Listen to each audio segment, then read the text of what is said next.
Hola, mi nombre es Rodrigo Rodríguez y junto a Carlina Chalas e Ivette Cruz le hablaremos sobre el crecimiento económico. El crecimiento económico es el aumento de la renta o valor de bienes y servicios finales producidos por una economía, generalmente de un país o una región, en un determinado periodo, generalmente un año. Consiste en la expansión del PIB potencial de una zona geográfica determinada, región, país o conjunto de países, lo cual representaría una ampliación de la frontera de posibilidades de la producción en ese territorio considerado. El crecimiento sostenido. El crecimiento sostenido sería aquel que se consigue aprovechando al máximo las capacidades productivas del país, es decir, una tasa de crecimiento de la producción suficiente y sostenida que permita mejorar el nivel de vida de la población. Este tiene mucha importancia debido a que este crecimiento sostenible es el tipo de crecimiento que permite que las generaciones futuras puedan disfrutar de los mismos recursos medioambientales que las generaciones precedentes dejarán. Cuando empleamos el término crecimiento sostenible, nos estamos refiriendo más a la forma de cómo se logra el crecimiento de la economía que a la amplitud del mismo. En los países desarrollados como Alemania, Estados Unidos y China, la tasa sostenida de crecimiento de la producción ha sido mayor que el incremento de la población, por lo que se han venido mejorando los niveles de vida de los ciudadanos. Esto ha sido posible en gran medida por los mayores niveles educativos, que ha permitido el doble efecto de reducir tanto la tasa de natalidad e incrementar la productividad del trabajo. Una de las razones por la que el crecimiento económico se ha convertido en un objetivo prioritario de la política económica es que este crecimiento económico es un proceso acumulativo que permite el incremento del nivel de vida de la población, ya que ésta puede tener acceso a los niveles educativos más elevados y las exigencias de mayores niveles de consumo. El crecimiento económico como objetivo a corto plazo, el crecimiento como a largo plazo.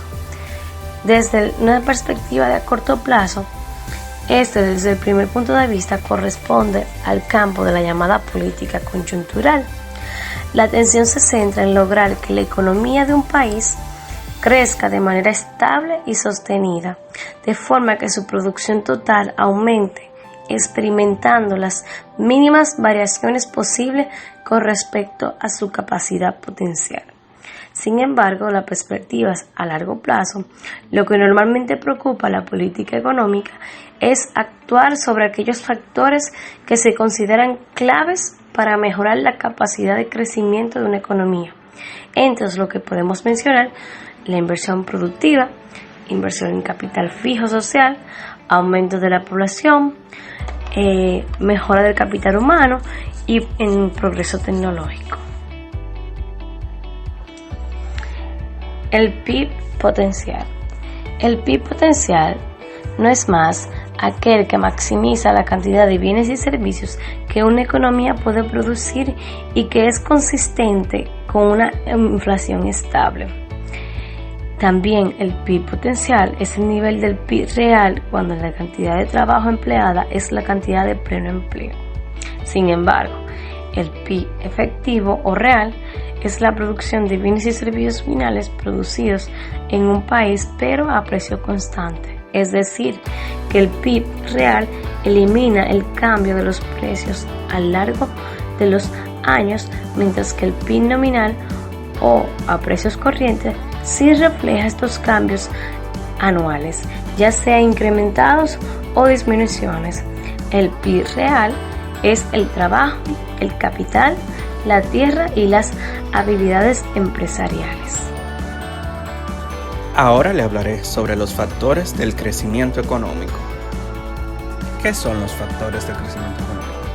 Se pueden definir como aquellos factores o variables, valga la redundancia, que inciden en el crecimiento de una economía. En el apartado 1, la productividad y los factores de la producción, podemos distinguir que la productividad es la cantidad de bienes y servicios obtenidos por una unidad de factor productivo. Podemos distinguir tres tipos de factores productivos. Podemos referirnos a tres conceptos distintos de productividad. Sin embargo, en un sentido estricto, cuando nos referimos simplemente a la productividad, lo hacemos en referencia al factor trabajo. Esto se debe a que la productividad del trabajo está inversamente correlacionada con la productividad de otros factores productivos, de forma que cuando incrementamos la cantidad de la tierra o de capital, aumentamos la productividad laboral. Por razones obvias, se reducirían los niveles de la productividad de los factores cuyas cantidades aumentaron. La función de producción nos sirve para mostrar cómo se relacionan estos elementos. Nos muestra la cantidad de factores productivos utilizados y la cantidad de producción que obtenemos. Entonces, como muestra la siguiente función, y igual a en función de L, K, H y R, donde Y representa la cantidad de producción obtenida, L es igual a la cantidad del trabajo, K es igual a la cantidad de capital físico empleado, H es igual al capital humano, R es igual a la cantidad de recursos naturales y A es igual a la medida del nivel tecnológico empleado. El papel de los recursos naturales y los primeros economistas. Los recursos naturales son el factor productivo que es aportado por la naturaleza. Son la cantidad y calidad de la tierra, los minerales que hay en el subsuelo o el clima que poseen los países. Estos recursos naturales, a su vez, pueden ser renovables o no renovables. Los primeros son aquellos que, una vez utilizados, podemos evitar agotarlos por la vía de la reproducción. Por ejemplo, los árboles son recursos naturales renovables, porque podemos talarlos y utilizar la madera en un proceso productivo, pero también podemos repoblar nuestros campos y crear un bosque. Sin embargo, el petróleo es un recurso no renovable, porque el hombre no puede crearlo y su extracción la agota. La formación de capital físico y el modelo neoclásico. El capital físico lo constituyen los bienes que se producen para ayudar o producir otros bienes y servicios. El modelo neoclásico relaciona la producción total con la utilización de dos factores, el capital y el trabajo. El crecimiento de este último se determina por las fuerzas ajenas de la economía y se supone que ésta es competitiva y que opera en nivel de pleno empleo. En su formulación más simple, la función de producción puede expresarse por la siguiente función: Y igual a en función de K y L, donde Y es la producción de la economía en términos reales. K y L son las cantidades de capital y trabajo empleados respectivamente en el proceso productivo. El término A corresponde al aumento de la producción no explicado por los otros dos factores, o el factor residual, que según Solow podría identificarse con el nivel de la tecnología, aunque incorpora recursos humanos. El papel de la tecnología y la ampliación del modelo neoclásico. Los economistas habían considerado al progreso técnico como una variable exógena a la economía y por tanto habían concentrado sus explicaciones sobre las causas del crecimiento económico en la dinámica seguida por los factores del capital y el trabajo. Los efectos externos que aparecen asociados a la incorporación de más capital y de más capital por trabajador pueden ser de tres tipos. Primero, las mejoras a la eficiencia del trabajo, cuestión que Arrow refirió ya en 1962 al desarrollar las consecuencias de learning by doing o aprendiendo por hacer, y en otros autores han examinado con más detalle recientemente.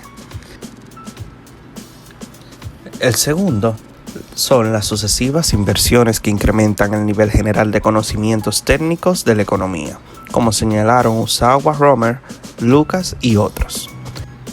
Un último tipo de externalidades provienen de que la inversión genera y pone al descubierto nuevas oportunidades para expandir la producción o para llevar a cabo nuestras inversiones. El capital humano y los rendimientos crecientes. Las conclusiones que se deducen del punto anterior son importantes. La primera es que el factor capital desdoblado de las inversiones y en equipo y capital humano pueden tener rendimientos crecientes o cuando menos constantes. La segunda es que el progreso tecnológico tiene un carácter que en gran medida es endógeno. Y la tercera corresponde a la hipótesis de que la convergencia a largo plazo de las producciones por trabajador resulta discutible. Las teorías del crecimiento endógeno. Este tipo de modelo tiene en líneas generales tres peculiaridades. La primera es que el cambio tecnológico juega un papel importante como motor del crecimiento económico. La segunda explica que el stock de capital humano es fuente impulsora del proceso de progreso tecnológico. Y la tercera expresa que la política económica de los gobiernos y el clima económico que ella genere debe influir en el crecimiento a largo plazo. En este caso, tendríamos una función de producción del tipo siguiente, donde Y, que es el nivel de la renta general, sería igual a los factores tecnológicos empleados en función del capital, el trabajo y el capital humano. Hola, mi nombre es Ivette Cruz y le estaré hablando de las medidas a favor del crecimiento económico.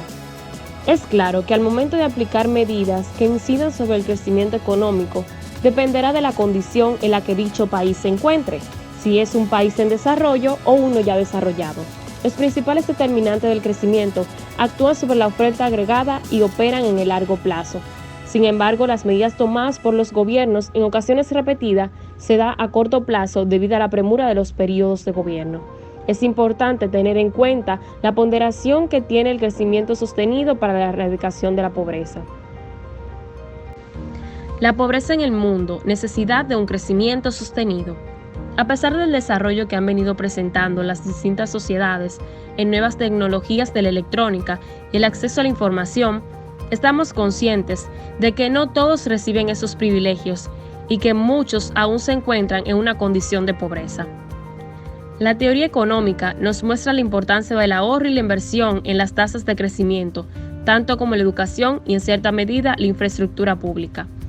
Además de esto, es importante iniciar un proceso de acumulación de capital que permita poseer los medios financieros suficientes para abordar un conjunto de inversiones estratégicas y lanzar la economía hacia una senda de crecimiento sostenido. La problemática radica en que los países pobres no tienen la capacidad de generar ahorro interior, dado su escaso nivel de renta y sus bajos niveles de consumo, lo que los lleva a buscar un ahorro externo, es decir, a endeudarse. Algunos lo hacen en tal medida que su deuda se torna insostenible. ¿Por qué unos países como Japón o Alemania, arrastrados por una guerra mundial, son hoy día países que han convergido? Otros están acercándose progresivamente a los más ricos y otros no lo hacen en lo absoluto. La diferencia radica en el nivel educativo, la capacidad de destreza y de asimilar las tecnologías, más que en la propia importancia de la capacidad de ahorro, aunque ésta también la tenga. Las principales características de los países pobres es la poca capacidad para invertir en la formación bruta de capital humano, la cual tiene tanta importancia en el largo plazo, sin dejar de lado las características de carácter político, desde la corrupción hasta la existencia de regímenes autoritarios.